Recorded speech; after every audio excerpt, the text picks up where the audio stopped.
Hey, welcome. In this video, I am going to be swatching out the brand new Revival set by Winsor & Newton. It contains 6 really interesting colors which make quite a unique collection, all based on historical pigments that they are trying to recreate in a safer way. There's Field Orange, Cinnabar Green, Tyrian Purple, Ultramarine Ash, Mineral Grey and Oswald Grey. In honesty, the colours that I'm most interested in, surprisingly, are like Mineral Grey, Ultramarine Ash and Tyrian Purple. Like, I feel like these 3 right here are the ones that are going to be my favourites, but I am curious to see. And then on top of that, what I'm going to be doing is also sending these out to my Happy Mail tier members, so that they can also try them out as well, especially as I know that they are not the easiest to find and to get your hands on across the pond. I must admit, I feel like this is such a odd / interesting collection of colours, so I'll be curious to see how they swatch out, how they work together as a whole palette. This first colour that we have here is Oswald Grey, which is PBK6 and PY42. And what's really interesting is that as soon as you add water, you can see that that yellow, the PY42, that poking through underneath. So it's quite a browny grey. Let me add more water so that you can see that it's quite a brown leaning neutral-ish grey. Then next we have Ultramarine Ash, and this one is made up of PG23 and PB29, and oh, it's quite delicate. It's a lot more delicate than I thought it was going to be. And you can see that it's kind of just like almost disappeared. Like, it looks like a very light baby blue, like the kind of, I almost imagine it as a nice color for clouds, you know. I'm gonna take some more straight from the tube just to see if that makes a difference. But no, it's a very delicate low tinting color, and if I add more water, it just dissolves even more. And if I take loads from the tube and put it down, yeah, low tinting. So some will see that as a wonderful strength, especially if you're trying to create like subtle gradients, or you just want like that nice subtle color, almost as if, like, you know, you're trying to paint something that's white and you want something to depict that shadow. I feel like that's where it would lean. I didn't know what to expect, to be honest, but I like it. Then next we have Mineral Grey, which is PBK19, which I, to be honest, I'm not that familiar with, PW5, which is white, and PB29. So all of them, apart from the orange, have multiple pigments inside. And this one, again, is quite low tinting. And both of these are reminding me of clouds, but this one is obviously a lot more grey and less blue, and has disappeared. So I'm just going to add a little bit more just to see. And I'm really curious, I'm really curious to know like your thoughts, especially when it comes to like curated palettes. You know, do you like palettes that stand on their own, or do you like palettes that just have unique colors, which is what I think this collection actually leans more towards. Like, it's not something that I would say is, you know, complete. Like, you can't, you know, it hasn't got the primaries or anything like that, but it's a standalone unique palette with some really interesting colors. Then we have Tyrian Purple, which is PV37, that is really nice, and PR202. I think actually this is my favorite color, probably as a surprise to no one apart from myself. Like, this is a stunning color. Beautiful bright purple, really high tinting.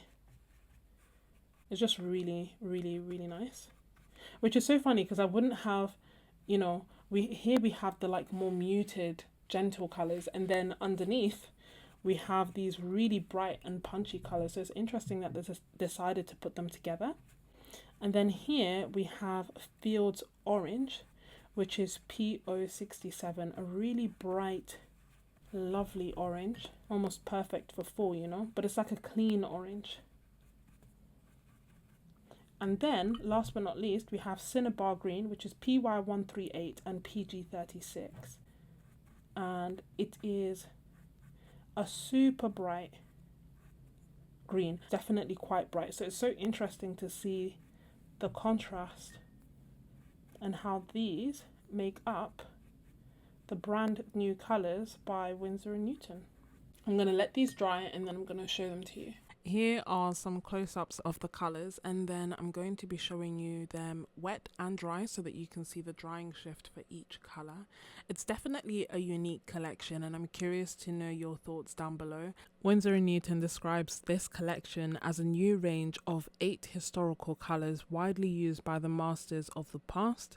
They reintroduced them with the same vibrancy and enhanced formulations, ensuring that the colours are more permanent and safer for artists. The full range does include 8 colours at the moment, but the set comes with 6 colours, and if you want to get the missing 2, which are Aureolin Hue and Viridian Hue, you can either buy the tubes individually or you can buy the full Revival collection tin that has 8 colours in it.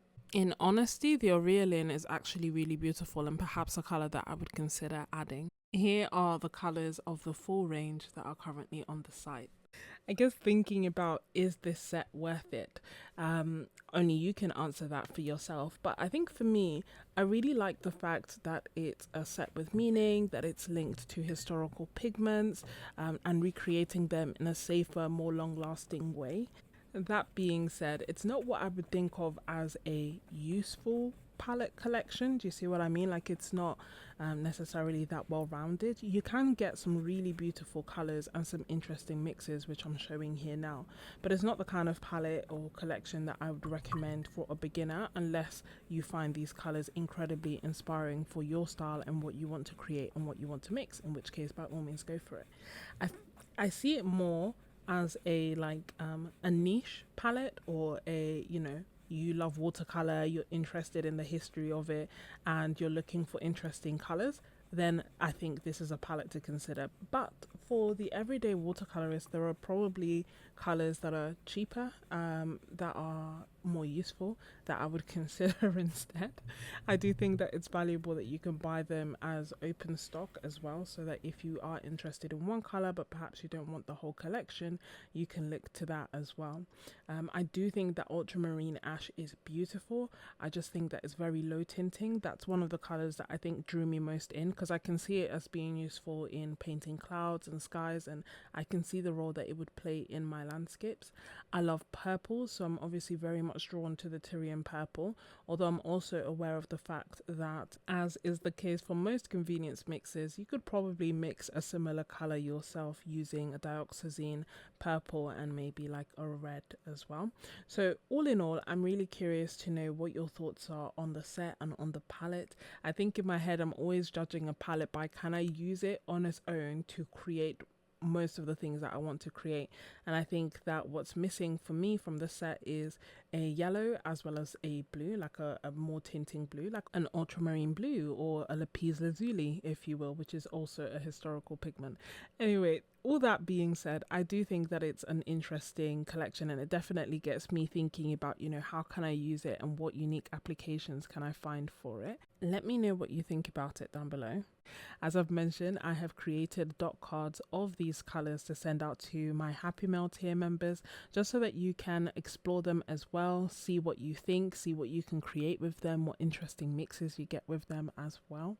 The Happy Mail tier is currently full. That being said, if you would like to become one of my members, if you'd like to join my live Zoom sessions and workshops and exclusive videos, art challenges, art resources and more, then be sure to check out the link for my art membership in the description.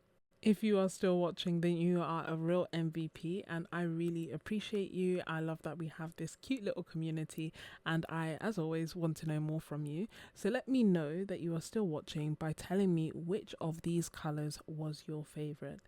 If you enjoyed this video, then you'll definitely love this series of next ones where I highlight some of my favorite colors. Thank you so much for watching, and I'll see you next time. Bye.